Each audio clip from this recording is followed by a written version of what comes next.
ప్రియ దేవుని బిడ్డలారా, మన ధ్యాన భాగం యోబు గ్రంథం 16వ అధ్యాయం వినబోతున్నాము. యోబు ఎలీఫజు ఉపన్యాసానికి జవాబు చెప్తున్నాడు. యోబును పరామర్శించడానికి వచ్చిన ఈ స్నేహితులు విమర్శకులైపోయారు. అదొక గోష్ఠీ సభగా మారింది. జనమంతా చుట్టూ పోగై వీరి వాదోపవాదాలు శ్రద్ధగా వింటున్నారు.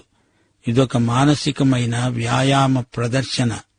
సాముగరిడీలు తమ జ్ఞానాన్ని వీరు ప్రదర్శించుకోవడమే కాని అవతల యోబు ఎంత వెలవెల్లాడిపోతున్నాడో వారికి అర్థం కావటం లేదు. ఈ వాదోపవాదాలకు దేవునికే విసుగు అనిపించింది. వారిని దేవుడు చిట్టచివరికి చెదరగొట్టవలసి వచ్చింది. ఎలీఫజు చెప్పిందే మరోసారి పునరుక్తి చేశాడు. ఎలీఫజు కలలు గంటాడు. అతనిది స్వాప్నిక జగత్తు. అతడు ఆధ్యాత్మిక పదజాలం తన ఉపన్యాసాలలో ఎక్కువగా ప్రయోగిస్తాడు. అదంతా మాటల గారడి, అంతకు మించి మరేమీ కాదు. ఎలీఫజు ఏదో మర్మం వెలిబుచ్చుతాను అంటున్నాడు. దానికి యోబు ఇస్తున్న జవాబే 16వ అధ్యాయం. స్నేహితుల అభియోగమేమిటి? యోబు బాధలకు కారణమంతా అతని స్వయంకృతాపరాధమే. యోబు అంటున్నాడు, మీరు పరామర్శకులు కారు, దుర్విమర్శకులు. బాధలో ఉన్న వారికి ఆదరణ కలిగించటం అంటే ఏమిటో యోబు తానే చెప్తున్నాడు. 1, మీరు మీ వాక్చాతుర్యం చూపటం కోసమే మాట్లాడుతున్నారు. దానివల్ల నా బాధ ఎక్కువవుతుంది గాని తగ్గదు. 2, మీ ప్రసంగ ధోరణి నాకు అసహనం కలిగిస్తుంది.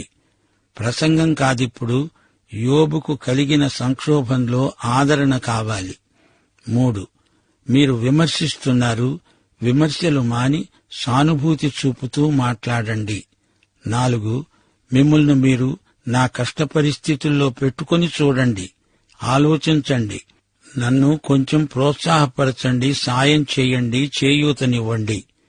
యోబు సలహాలను పాటించిన వారు గొప్ప ఆలోచనకర్తలు కాగలరు. ఎదటి వ్యక్తి బాధను అర్థం చేసుకోని వారి ప్రసంగాలు ఎందుకు కొరగానివే. 16వ అధ్యాయం 7వ వచనం యోబు అంటున్నాడు, ఇప్పుడు దేవుడు నాకు ఆయాసం కలుగజేశాడు. దేవుడు నా బంధువర్గాన్నంతా పాడు చేశాడు. అవును, మొదట యోబు పిల్లలు చనిపోయారు. పైగా అతని స్నేహితులే అతన్ని చీకొడుతున్నారు. ఇప్పుడు దేవుడు కూడా తనను విసర్జించాడు అనిపిస్తున్నది. అసలు తను కూడా చస్తే బావుండు అనేటంత వరకు వచ్చాడు. అయితే దేవుడు యోబుకు ఒక గొప్ప ప్రత్యక్షం అనుగ్రహించబోతున్నాడు. అంతేకాదు, యోబు అనుభవాలలో మనకు ఎన్నో పాఠాలు దేవుడు నేర్పగోరుతున్నాడు. 16వ అధ్యాయం 19వ వచనం యోబు అంటున్నాడు, ఇప్పుడు నాకు సాక్షి అయినవాడు పరలోకంలో ఉన్నాడు. నా పక్షముగా సాక్ష్యం పలికేవాడు పరమందున్నాడు. యోబు దేవుణ్ణి అపార్థం చేసుకున్నాడు. దేవుడు తనను ద్వేషిస్తున్నాడని యోబు అపోహపడుతున్నాడు. అయినా దేవునికి తాను మొర్రపెట్టుకుంటూ, నా దేవా, నీవు నా సాక్షివి, ఉత్తరవాదివి అంటున్నాడు. దేవా, నేను నిరపరాధిని అని నీకు తెలుసుగదా అంటున్నాడు. సాక్షి అనగా ఏమి జరిగిందో చూచినవాడు. ఉత్తరవాది అనగా నిన్ను కాపాడేవాడు, నీ పక్షాన వాదించేవాడు. దేవా, ఎవరితోనూ నాకేమీ పట్టదు, నీవే నాకు న్యాయం చేకూర్చాలి అని వేడుకుంటున్నాడు. కొత్త నిబంధనలో యేసుక్రీస్తే మనకు నమ్మకమైన సత్యసాక్షిగా ప్రత్యక్షమవుతున్నాడు. హెబ్రీ పత్రిక 7వ అధ్యాయం 25వ వచనం, ఈయన అనగా యేసుక్రీస్తు తన ద్వారా దేవుని వద్దకు వచ్చేవారి పక్షమున విజ్ఞాపన చేయడానికి నిరంతరము జీవిస్తున్నాడు గనుక వారిని సంపూర్ణముగా రక్షించడానికి శక్తిమంతుడై ఉన్నాడు.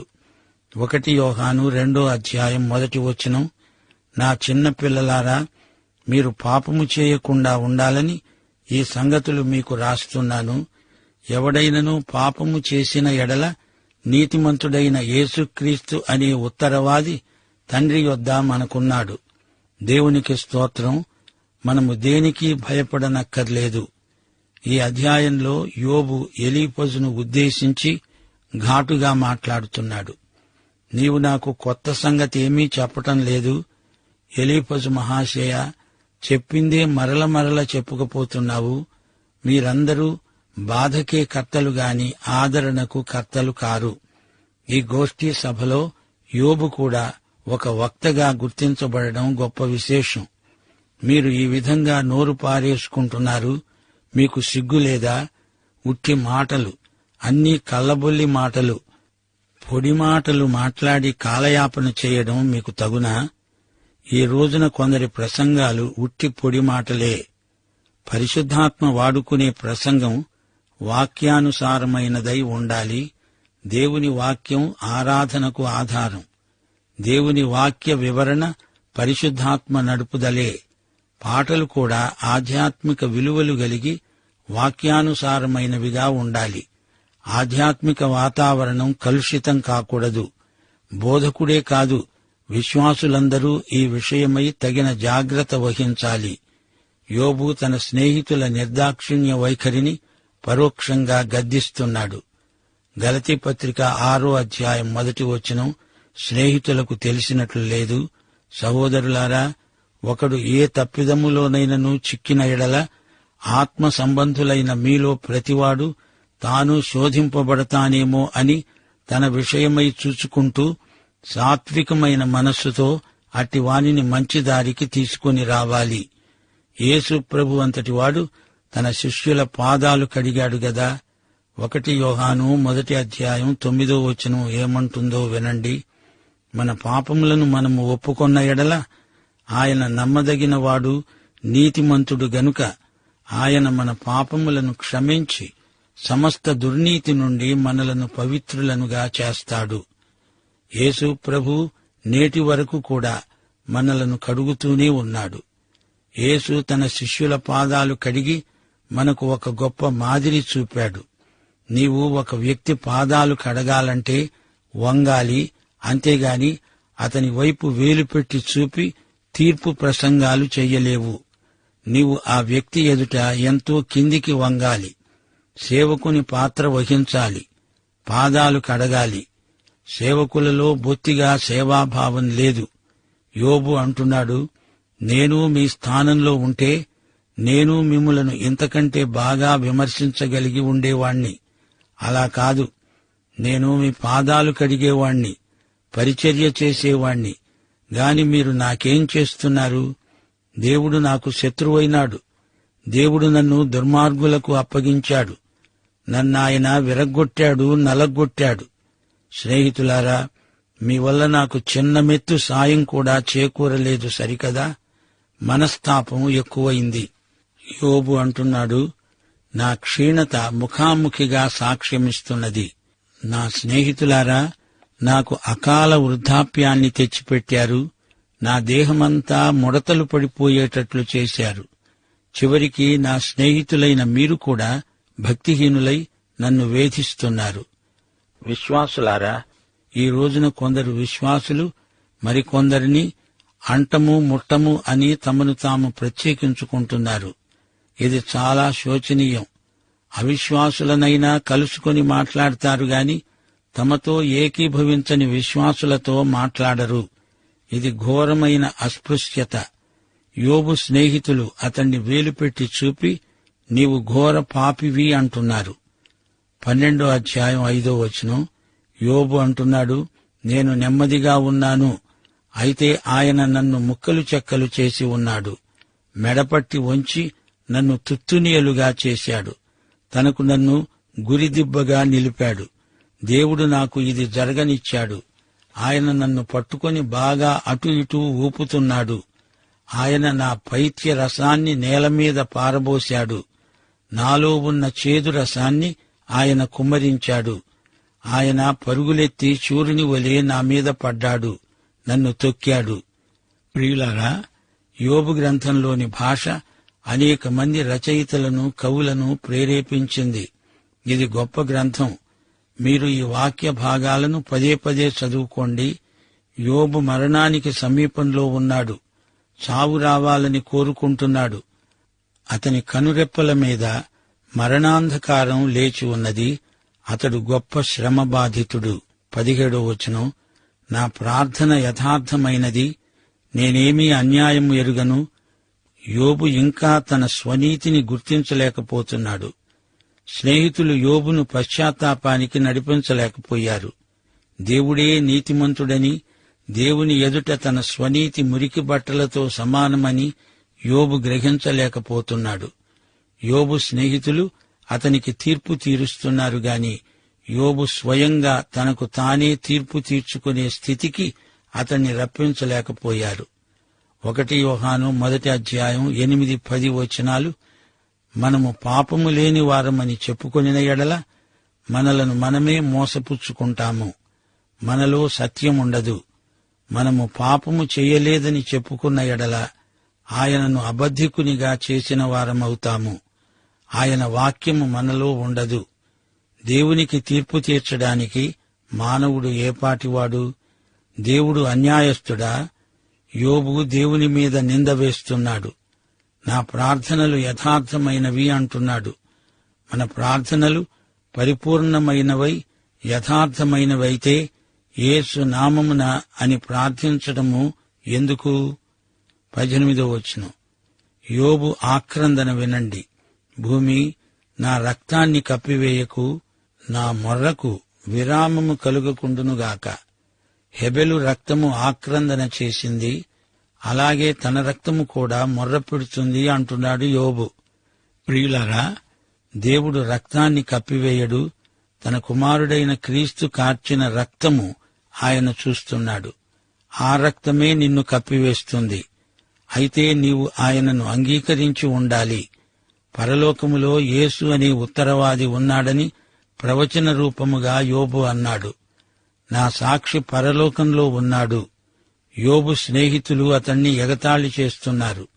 అతన్ని వేషధారి, అబద్ధికుడు అంటున్నారు. యోబు స్నేహితులు దేవుణ్ణి ఎరగరు, యోబును ఎరుగరు, విశేషించి తమను తామే ఎరుగరు. 21వ వచనం, నరపుత్రుని విషయమై వాని స్నేహితునితో వ్యాజ్యమాడవలెనని కోరి నేను దేవుని తట్టు దృష్టి ఉంచి కన్నీళ్ల ప్రవాహము విడుస్తున్నాను. కొద్ది సంవత్సరాలు గతించిన తరువాత తిరిగి రాని మార్గమున నేను వెళ్తాను. విశ్వాసులారా, వింటున్నారా? పరలోకములో మన పక్షాన వాదించే ఉత్తరవాది మనకున్నాడు. ఆయన యేసుక్రీస్తు. ఆయన దేవునికి మనకు మధ్యవర్తి. మనకు ఎంతో ఆదరణ. 1 తిమోతి 2:5 వచనం, దేవుడొక్కడే, దేవునికి మనుష్యులకు మధ్యవర్తి ఒక్కడే, ఆయనే యేసుక్రీస్తు అనే నరుడు. విశ్వాసులారా, వింటున్నారా? యేసు నీ ఉత్తరవాది అని బహిరంగ సాక్ష్యం ఇవ్వగలవా? ఇప్పుడు మనం 17వ అధ్యాయానికి వస్తున్నాము. యోబు ఇంకా మాట్లాడుతున్నాడు. 10వ వచనం, మీరందరూ నా వద్దకు రండి, మరల దయచేయండి. మీలో జ్ఞానవంతుడొక్కడైనా కనపడడు. యోబు స్నేహితులు 3 అనగా ఎలీఫజు, బిల్దదు, జోఫరు తామే జ్ఞానులమని చెప్పుకుంటున్నారు. కాని యోబు చెప్తున్నాడు, మీ 3లో ఒక్కడూ జ్ఞాని లేడు. యోబు ఈ మాట అన్నప్పుడు పరలోకంలో దేవుడు ఆమేన్ అన్నాడు. 42వ అధ్యాయం 7వ వచనం, దేవుడన్నాడు, నా సేవకుడైన యోబు పలికినట్లు మీరు నన్ను గూర్చి యుక్తమైనది పలకలేదు, గనుక నా కోపము మీ 3 మీద మండుతున్నది.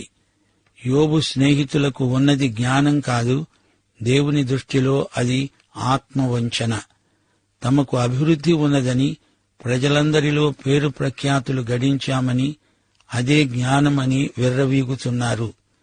తమ అభివృద్ధిని బట్టి దేవుడు తమకు అనుకూలంగా ఉన్నాడని భావించారు. వారి అభిప్రాయం తప్పు అని యోబు ఖండిస్తున్నాడు. దేవుని యందలి విశ్వాసానికి భౌతిక ఐశ్వర్యాదులు రుజువులు కాజాలవు. కష్టాలు, కడగండ్లు ఉన్నంత మాత్రాన విశ్వాసము లేదని తప్పు అంచనా వేయకూడదు. ఇంతకు నిజమైన జ్ఞాని ఎవరు? జ్ఞానం దేవుని యందే ఉన్నది అని ఎరిగినవాడే జ్ఞాని. జ్ఞానాన్ని మానవుడు ఉత్పత్తి చేయలేడు. జ్ఞానము దేవుడిస్తేనే కాని రాదు. దేవునితో సమైక్యత అసలైన జ్ఞానం. చివరికి తీర్చిన తీర్పు వారందరిలోకి యోబే జ్ఞాని. 17వ వచనం, యోబు అంటున్నాడు, నాకు నిరీక్షణాధారమేది? నా నిరీక్షణ ఎవరికి కనపడుతుంది? విశ్వాసులారా, యోబు ఇప్పుడేమంటున్నాడు? తన జీవితం ఇంతటితో ముగిసింది. తాను చనిపోతున్నాడు. మరణమే అతనికి శరణం. మరణమే అతనికి శాంతి, విశ్రాంతి. యోబు స్నేహితులు తమ ప్రసంగాలలో దేవుడిచ్చే ఐహిక ఆశీర్వాదాలను గురించి చెప్పారు. మరణానంతర జీవితాన్ని గురించి వారు ఒక్క మాట పలకలేదు. మన విశ్వాసము ప్రస్తుతానికి, ఇహలోకానికి మాత్రమే పరిమితము కాదు. అది నిత్యత్వానికి సంబంధించింది. దేవుడు మనకు నిత్య ఆశీర్వాదాలు దయచేశాడు. 17వ అధ్యాయం 1వ వచనం నుండి, నా ప్రాణం సమసిపోయింది, నా దినాలు తీరాయి, నా నిమిత్తం సమాధి సిద్ధమై ఉన్నది. ఎగతాళి చేసేవారు నా వద్ద చేరి ఉన్నారు. వారు పుట్టించే వివాదములు నా కన్నులకు ఎదురుగా ఉన్నాయి. ఏర్పాటు చెయ్యి, దయచేసి నా నిమిత్తం నీ అంతట నీవే పూటపడు. మరి ఎవడు నా నిమిత్తం పూటపడతాడో? నీవు వారి హృదయానికి జ్ఞానము మరుగు చేశావు, కావున నీవు వారిని హెచ్చించవు. ఎవడు తన స్నేహితులను దోపుడు సొమ్ముగా ఇస్తాడో వాని పిల్లల కన్నులు క్షీణిస్తాయి. విశ్వాసులారా, వింటున్నారా? యోబు రోగముతో బాధపడుతున్నాడు. అతని నోటి నుండి దుర్వాసన వస్తోంది. అతని కోసం సమాధి సిద్ధంగా ఉంది. ఒక కాలు అరటి తొక్క మీద, మరొక కాలు సమాధిలో పెట్టుకొని ఉన్నాడు. ఇప్పుడో మరి కొంచెం సేపటికో చనిపోతాడు. అతని స్నేహితులు చుట్టూ చేరి ఎగతాళి చేస్తున్నారు. దేవుడు యోబును ఆదరిస్తున్నాడు. ఒకప్పుడు దేవుడు కఠినంగా మాట్లాడాడు. ఇప్పుడు యోబును దేవుడు ప్రశంసిస్తున్నాడు. దేవుడు తీర్పరి, కనికరము గలవాడు, కృపామయుడు. యోబును ఎవరూ పొగడనక్కర్లేదు. అతనికున్న విశ్వాసం గొప్పది.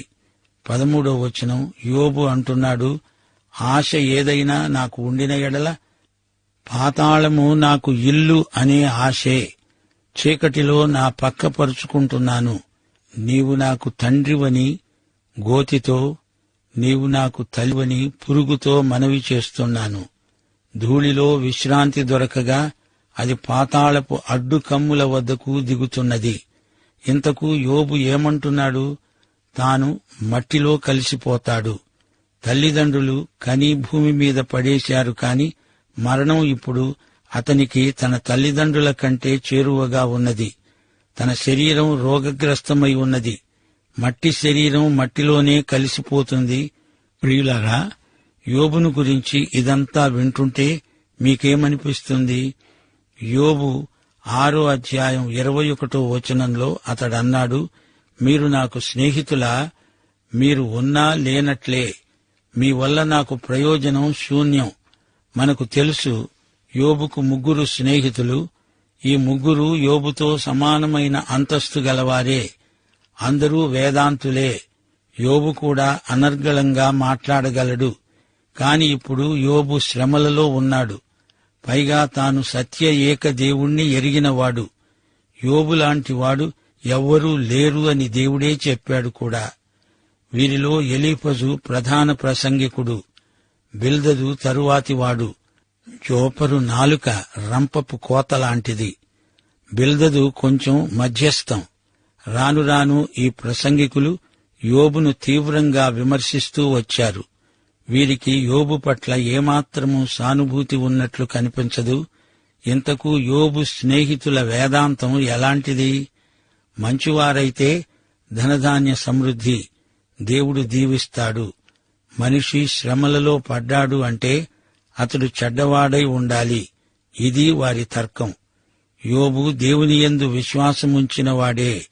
అయితే మంచి మనిషికి ఎందుకు శ్రమలు వస్తాయి? ఈ విషయం యోబుకు మింగుడు పడని మాత్ర. పాఠం సమాప్తం. యేసుక్రీస్తు కృప, యెహోవా దేవుని ప్రేమ, పరిశుద్ధాత్మ నిత్య సహవాసము మనకు నిత్యత్వము వరకు తోడై ఉండునుగాక. ఆమేన్.